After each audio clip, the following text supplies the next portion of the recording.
बिहार विधानसभा चुनाव के फैसले की तारीख जैसे जैसे करीब आ रही है, वैसे ही ये सवाल गहराता जा रहा है कि आखिर इस बार मुख्यमंत्री की कुर्सी पर कौन बैठेगा।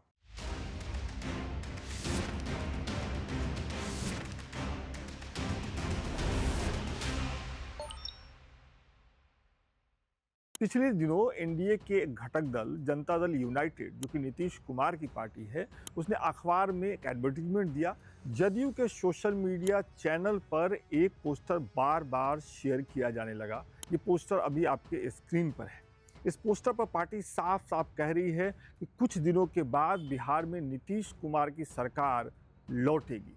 वहीं एनडीए के दूसरे घटक दल भारतीय जनता पार्टी के सोशल मीडिया चैनल पर और भारतीय जनता पार्टी के द्वारा अखबारों में जो एडवर्टीजमेंट दिए जा रहे हैं, उसमें कहा जा रहा है कि कुछ दिन बाद राज्य में एनडीए की सरकार लौटेगी। भारतीय जनता पार्टी के तमाम बड़े नेताओं के सामने ये सवाल बार बार रखा जा रहा है कि फैसले के बाद क्या एनडीए के नेता नीतीश कुमार होंगे। इस सवाल का जवाब नेताओं ने, भारतीय जनता पार्टी के नेताओं ने साफ साफ नहीं दिया।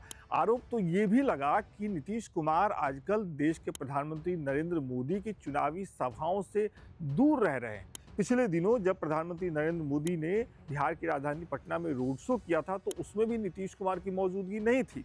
हालांकि स्वास्थ्य कारणों को इसकी वजह बताया गया। दूसरी तरफ जब ये आरोप लगा कि प्रधानमंत्री की रैलियों से नीतीश कुमार गायब हैं, तो सफाई ये दी गई कि एनडीए के नेताओं ने ये तय किया है कि अलग अलग चुनावी रैलियां करेंगे ताकि राज्य के ज़्यादातर इलाकों में नेताओं की पहुंच हो सके। अब हमें ये साफ साफ नहीं पता कि स्थिति क्या है, लेकिन इतना तो जरूर है कि कुछ न कुछ ऐसा चल रहा है पर्दे के पीछे, जिसकी वजह से एक तनातनी का माहौल बन रहा है।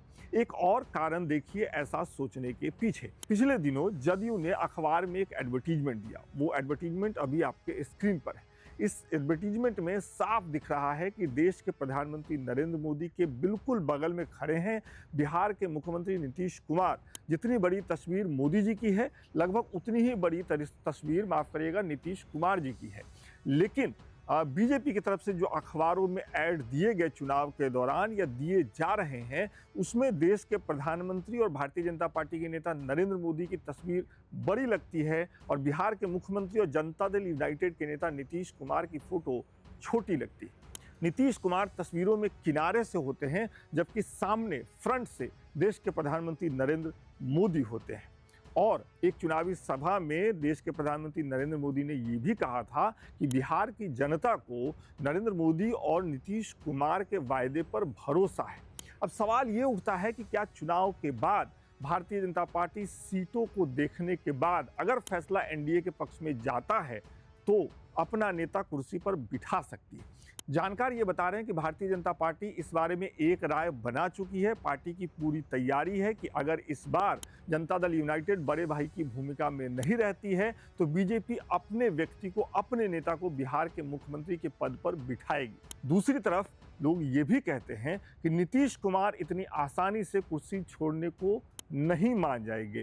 जनता दल यूनाइटेड ने ही सोशल मीडिया पर पिछले दिनों एक और पोस्ट शेयर किया, जिसमें यह कहा गया कि नीतीश कुमार न अभी थके हैं न हारे हैं, वो बिहार की जनता और बिहार के सम्मान में डटकर खड़े हैं। ये पोस्ट ऐसे समय में आया है जब लगातार ये चर्चा हो रही है कि क्या नीतीश कुमार की उम्र हो गई है, क्या नीतीश कुमार को अब रिजल्ट के बाद आराम करना पड़ेगा, क्या भारतीय जनता पार्टी नीतीश कुमार से कहेगी कि अब वो बिहार के मुख्यमंत्री की जो जिम्मेदारी वाला पद है उसे छोड़कर रेस्ट करें, आराम करें।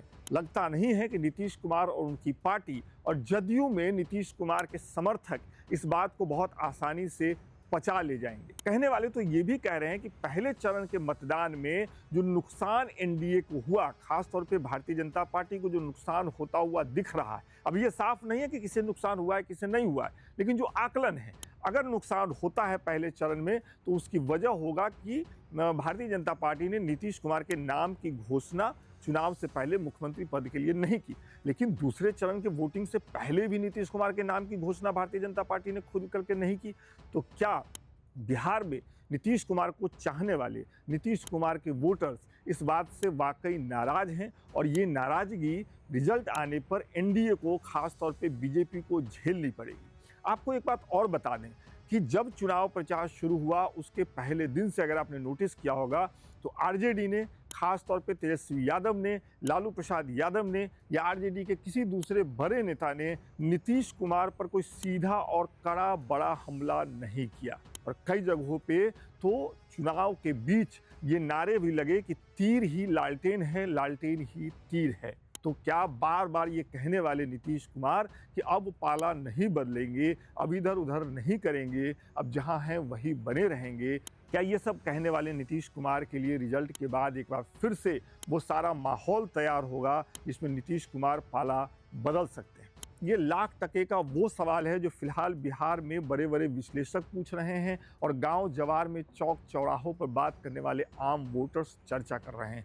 इस सवाल को लेकर के पक्के तौर पर अभी कोई जवाब नहीं है, लेकिन जो संकेत मिल रहे हैं, जो पोस्टर्स से संकेत मिल रहे हैं, जो नारेबाजी से संकेत मिल रही है, जो अंदर खाने से कुछ छन छन के खबरें आ रही हैं और जिस तरीके से राष्ट्रीय जनता दल जदयू को खास तौर पे नीतीश कुमार को पूरे कैंपेन में निशाना नहीं बनाता है, उससे साफ समझ में आ रहा है कि ज़रूर इस बात की तैयारी है कि अगर फैसले के बाद जदयू अच्छा करती है एनडीए खेमे में और राष्ट्रीय जनता दल अच्छा करती है महागठबंधन के खेमे में, तो कौन जानता है कि सत्ता की कुर्सी तक पहुंचने के लिए एक बार फिर बिहार की राजनीति में चाचा भतीजा एक हो जाएंगे और बाकी पार्टियां किनारे रख दी जाएंगी।